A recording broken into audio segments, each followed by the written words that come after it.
あ、ナジュはいた。うん、いた。はい。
最下位だってる。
円返したって言って1万円確かに借りましたってなった時こうやって1って書くじゃない。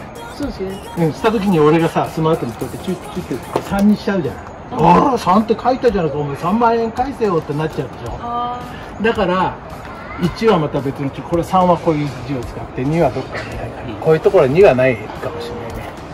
だから別の漢字を使う。そういうお金を借りたとか貸したっていう時に間違いのないように。もう絶対僕に